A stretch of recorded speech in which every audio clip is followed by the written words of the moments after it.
Hello everyone, this is Jedi Trainee live on tape, live from Onehunga, Auckland, New Zealand at the Robot Rampage World Cup.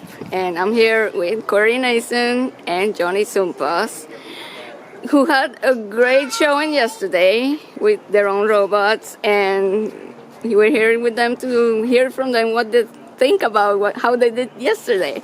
So let's start with you, Corey, since you were the first one who fought against Australia with Synthesis 30. Can you tell us about how you feel and how you did? I feel performance-wise, the robot did everything that it had to. I was very excited to fight the Australians because I feel like just coming here since day one, they've been so friendly and helpful and very inviting, literally trying to have us do anything that we can to be included in on the team. And so going into every single match, we rather than shake hands, we gave hugs because at the end of the day, it felt like we grew more in our family. So, but as far as the combat side, I feel Synthesis 30 did as well as it could. I could have gone into the fifth match, but he wanted to let me play. I wanted to let Johnny play after flying 16 hours to get here, so... Yeah, it was nice of you to give somebody else a chance, but you almost single-handedly took care of Australia's team, so thank you for that. Johnny, you had one fight? Yep.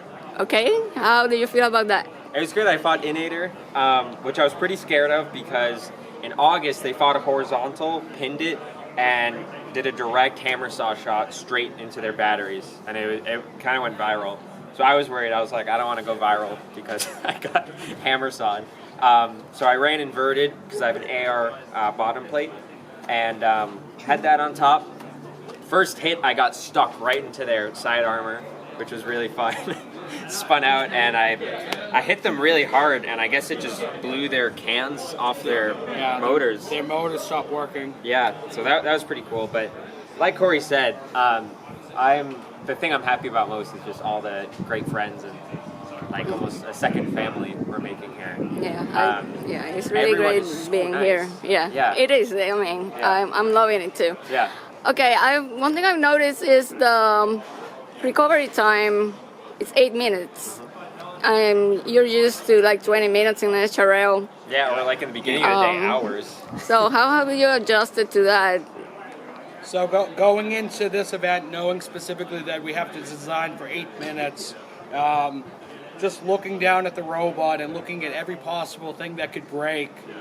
Everything has connectors. Everything has the fewest screws possible, so that way when we're ready to go, those screws are coming out and not disconnecting, and we can get those motors back in place as fast as we can. Or to get into the batteries, it's only 3 screws. Putting those design considerations into the actual robot, so that way when it comes time, everyone knows what to do, and we're able to get it torn apart and back together within the 8 minutes. It is stressful, but overall, I like what Robot Rampage is doing because it gets the audience on the edge of the seat. Are they going to get the robot in time? Yeah. Are they going to get it how they want it? Are they going to be going in limping? And just leading up until that last minute, it's just very stressful but exciting at the same time because am I going to get the chance to be able to get it to where I need it to be? But overall, I love it. I honestly... It gives you a sense of, okay, I need a design specifically for it, and it also doesn't allow you to be able to change. I'm going to fight a horizontal next, so I'll put my horizontal setup on it. It makes it so that you have to set up the robot in such a way that it can fight most people rather than one specific setup for each. Yeah, they did a really good job of eliminating what would be dead time in between fights of people fixing robots. That's the kind of the downfall of spectating at least every tournament, is that there is dead time in between fights, and I think they're really going for a long-term goal of being able to watch a tournament like a soccer match or a football match where you can just sit down and watch it in like 1 to 2.5 hours. I think that's the time frame they're going. So including the repair times as part of the excitement is really smart because I think people also want to see that. You know, as a viewer, I would want to.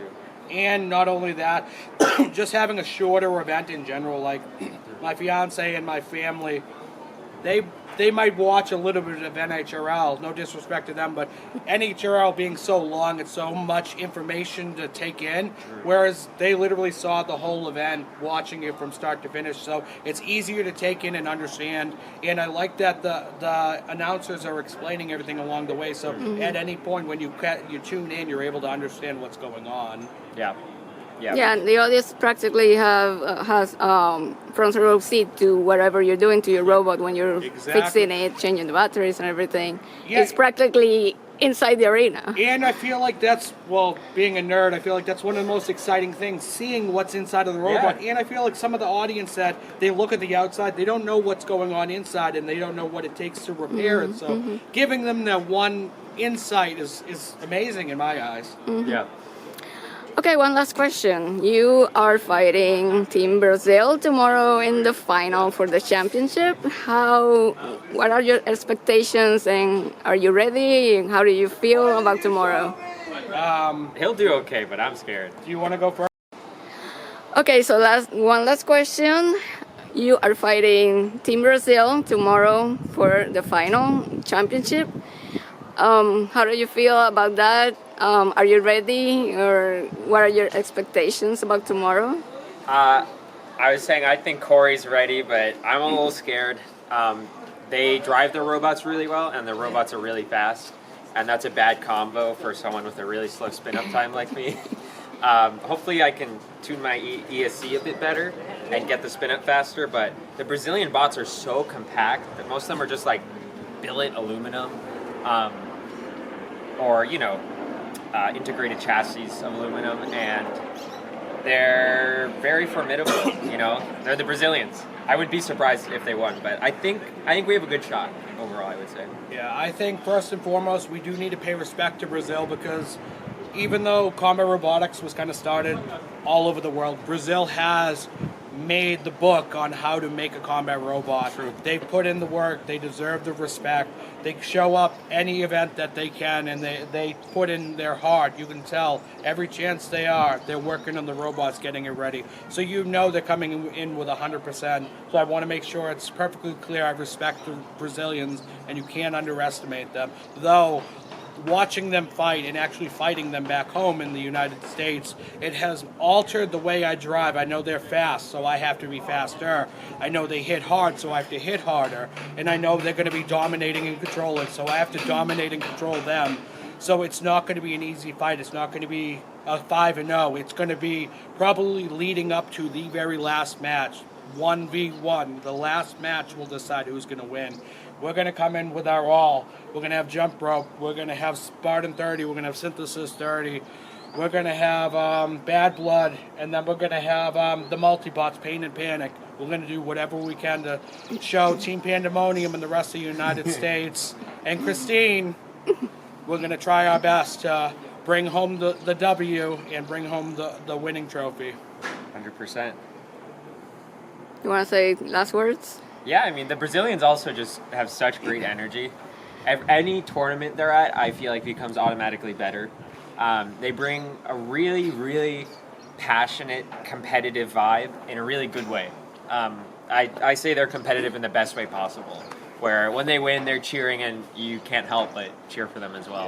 Yeah. They're awesome. They're so kind. And the very last thing, and I'm sure Johnny feels the same way, we need to reach out to the Endgame guys and the Robot Rampage crew. We wouldn't be here physically in New Zealand doing this without them. Them reaching out, them being there every step of the way to allow us to be able to participate in this is just a wonderful thing. Yeah. The fact that they're taking people that they don't even know halfway around the world, opening their homes and everything that they have to be able to allow us to live comfortably and be able to do this is amazing. So we want to come with our A game so we can kind of pay back in a way to show them a good show. So thank you, Jack. Thank you, Nick. Yeah. Thank you, the rest of the Robot Rampage crew. Seriously. Absolutely. 100%. Yeah, I want to thank them too, because I've been wanting to come to New Zealand for so long, and finally now seeing what they have achieved in person is incredible. And I hope people keep supporting them, because they're doing great things for STEM and great things for New Zealand and for the sport. And yeah, I will always support them. And you know, I'm so happy to be here too. Yeah. Oh, and one last thing. The only reason I'm at the level that I'm at is because of the NHRL. They have the very frequent events. It allows me to rapidly iterate on getting my robot to where it is today. Yeah. Without them, I would have a robot that might function but not perform. So I want to say thank you to Kelly, Sam, Austin McCord, everyone that's at the NHRL. Thank you very, very Yeah. much, because NHRL plug. it gives us the ability to get to the level that we need to be able to perform at events like this. 100%. Okay, well, thank you very much, guys, for talking to me. We'll be watching tomorrow and rooting for Team USA. Bye.